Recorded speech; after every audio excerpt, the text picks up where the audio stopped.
Special thanks to these companies for being long-term partners of this channel. So just to give a little bit of direction as to where we're going, I have all the switches installed. These little blue squares are lights. And so when you put these stickers on that represent what the light is for, then it will light up right here on the switch. So that's why I kind of like these lights, even though the fact that they're just cheap, which is nice too, but they also kind of have this nice sticker set that comes with it and everything. And it was like 3 for $17 or something on Amazon. I'll link everything in this video down below. And then this is gonna be a port right here for a handheld mic from a GMRS radio.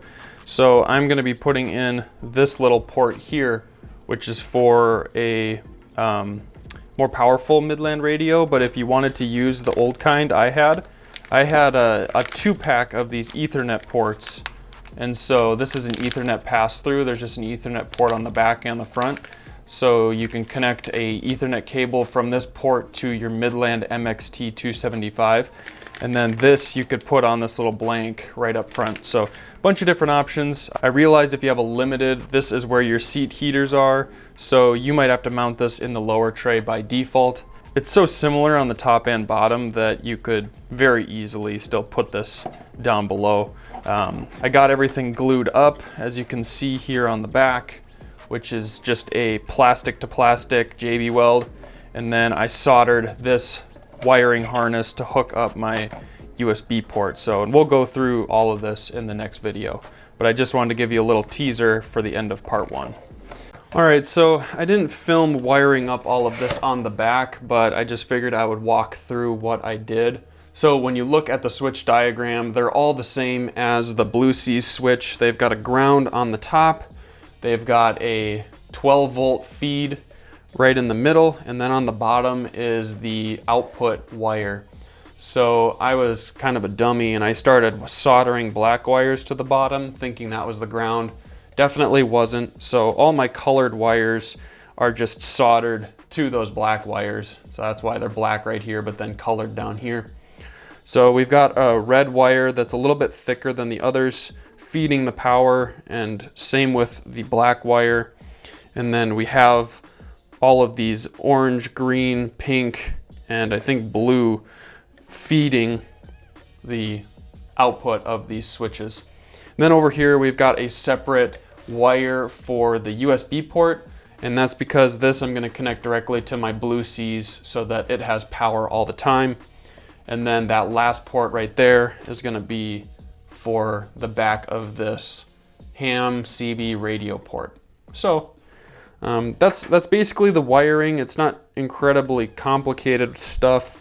I just soldered every connection because I like having a really strong connection, and then heat shrinked everything. So what I wanted to do was, once I've got all of this put in the dash, I don't want to have to pull it out ever again. So this is just a huge wiring harness of all of my colored wires to run them up to my engine bay, and I can connect each one how I want to a relay when the time comes to actually use that switch for something.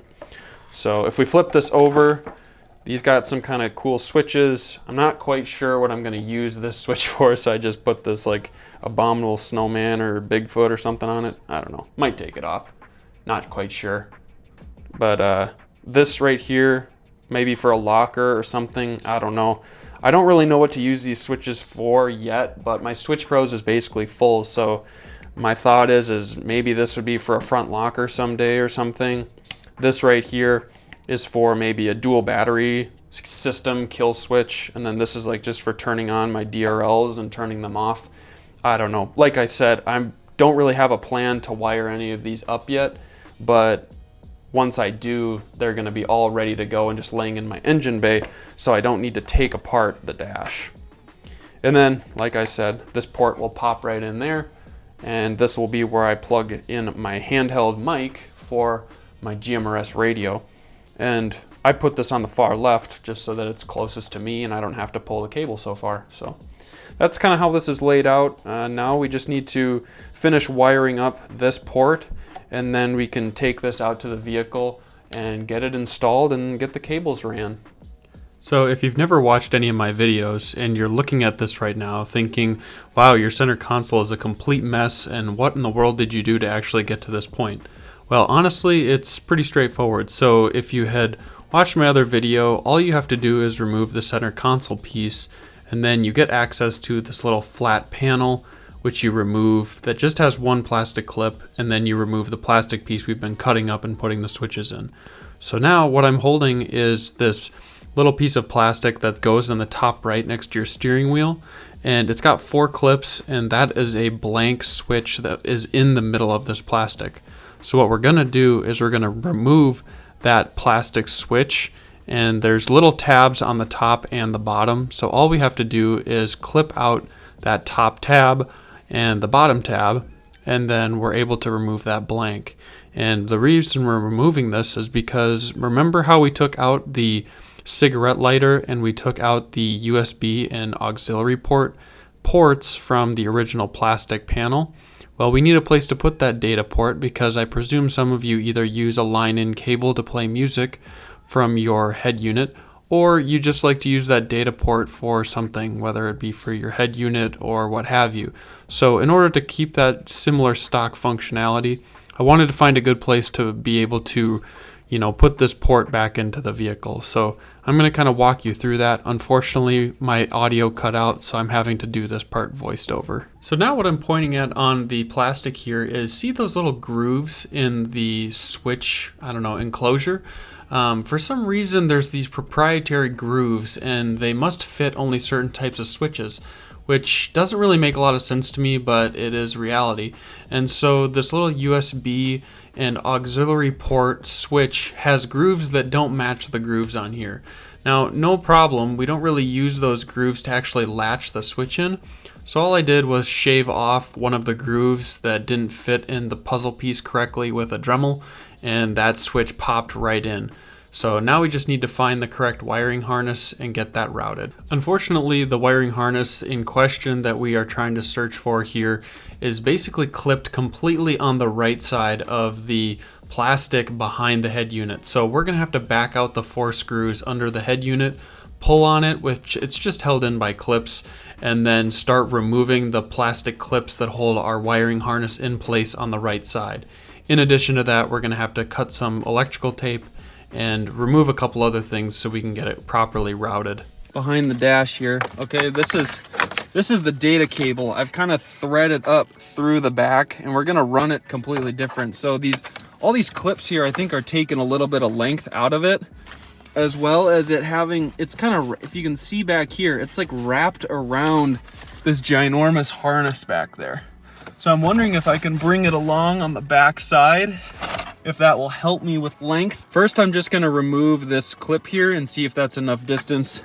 All we've got to do is get down to here, and that's it. So I'm gonna do that, and let's check it out. So I didn't have to reroute that cable, but thankfully it was good enough. So here we go. I've got the cable sticking out through the hole, and it's plugged into the switch, and then I've just got this plastic dangling here. So yeah, it's kind of tough, it's kind of tight, but once we push this panel in, that's going to give it a little more slack, and then I can shove all of the cables back in from the Desata head unit, and we should be good to go. So let's do that now. So I do just want to mention, let's see if we can get this focused. See behind there's a little bit of tension on the cable, but I tried to give it a push. So when you're pushing in the plastic, just make sure that you actually kind of wiggle that around a little bit. And so that's what I did, and we should be good to go.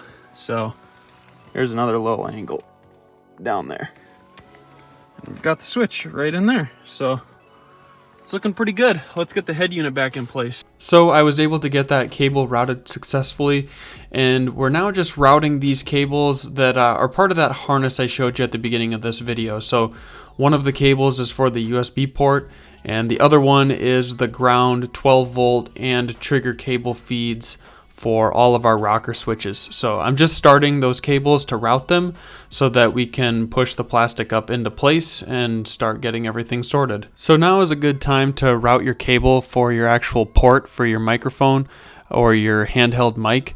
because if you're like me and you're doing a little more permanent solution where you're soldering things, you're going to want to reroute this cable before you push the plastic in. All right, hopefully this all works all right. So we just finished soldering the handheld mic port. I pushed in the plastic. We've got that all mounted up nice. This is the cable for our air conditioning and heat control. So let's put that back. Before we do this though, this is where our little handy dandy piece of protective plastic trim goes in. So pop that into place. Let's turn our light here in case that helps with shadows. Then lean up in here, plug this in, and there you have it. I will mention another thing too, just a pro tip, is the back of this thing has all these little yellow plastic clips, and every time I pull it up, they seem to pop off. So I just look down in this area every time I pull off this plastic. Just look around to see if I dropped the clip anywhere and if you can see where it went. Also, remember when you're plugging all this back in to plug in your seat heater. And that's basically it. It's really nice that a lot of this stuff is just held in with clips and not held in with screws, because it's just really easy this way. So line everything up and give it a good push. There. All right, check that out. Good as new. That is awesome. Dang, I really like that. That is sweet. Okay, so tighten these all down, and then we'll route the cables to the engine bay. Cross our fingers everything works. You wouldn't have to put this back together if you didn't want to until you tested out all the stuff, but these rocker switches I'm not really using at this moment, so I pre-wired everything so I don't have to take it apart, but I'm not going to be hooking them up to something, so it's not quite as important for me. But we do have all these cables laying up here around the steering wheel, so I'm going to probably work on getting those routed. Another thing I'm noticing is you may want to put the radio port cable in a different spot because it's sticking right over my cup holder. I may need to move where I put it. I also have a little 90-degree connector, so I may use that. We'll see.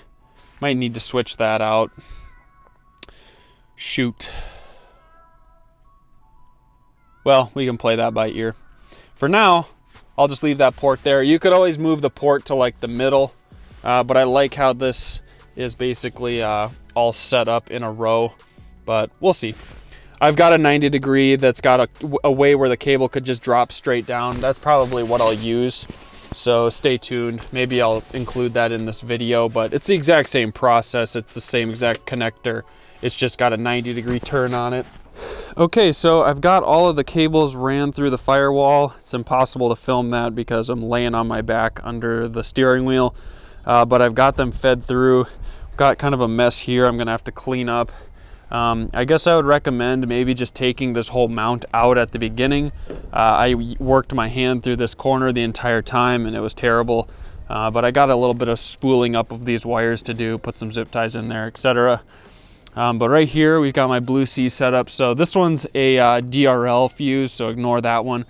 The middle one here is my 5 amp fuse, which I've used for the Blue Sea's USB charger, and then this one right here is a 7.5 amp, and that is for the Midland radio. So that's all good to go. I cleaned this off, routed the cables as best I could, and like, this is super sweet. I love how that turned out. It looks so professional. And then we've got the USB and the handheld port there. So I just got this cable plugged in here. It's just your typical cable. And as you can see on my phone here, we're charging right now, and I don't even have my car turned on right now, as you can see. So there's power going to that straight to the battery, which is exactly what we wanted. And like I showed a little bit ago, that is the party mode button, which most new 4Runners don't have any button there. It's just a blank, but that is where we relocated the data port to.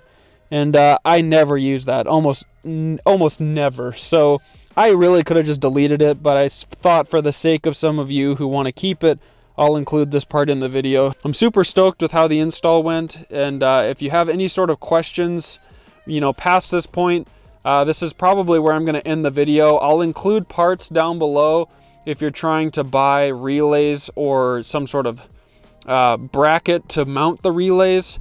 But let me just show you where I've got the cable laying so that when I plan to put relays in, you'll kind of know how I do it. So this is my wire setup. Some of you have maybe seen it before. I've got a Blue Seas and a Switch Pros set up on this sweet Power Trays bracket. It's totally bulletproof and I love it. But we could probably mount some relays right along the side here. There's a nice little bracket sold by Cali Rays that maybe we could use to mount some relays. That was going to be my plan, but like I said, as of right now, I don't have anything planned for actually using those switches. I mainly was just trying to route that USB and the GMRS radio plug, so I'll figure that out in the near future and post a video about it in the future. So I presume if you are wanting to do this system install, you probably won't have a Switch Pros in your way, so you could buy a bracket and custom mount a relay block to the bracket, or you could, you know, just not mount any of these things and then put your relays here, a Power Trays, and then the Blue Seas. There's a bunch of different ways to do it. I'll include a couple options down below of just things I would maybe do, but I'm not going to be including that in this video because I don't really have any intention of using those rocker switches in the next couple of months. But definitely in the future here, I'm going to be wiring them up for something. So thank you so much for watching. If you found this video helpful and you like this budget rocker switch idea, then feel free to, you know, give this video a like and subscribe to the channel if you like this sort of content, because it really helps me, helps the channel grow, and helps me to make more videos like this. And if you have any more questions on, you know, some of the research I did about relays, hopefully I can answer them down in the comment section below, or just, you know, refer back to the beginning of this video in part 1, and hopefully that can help you with setting up this relay. I apologize that I'm not going to be wiring up the relays in this video, but I think I provided enough information on how I would do it that most of you smart people out there doing DIY can probably piece it together. So thanks for watching, and until next time, I'll catch you in the next video.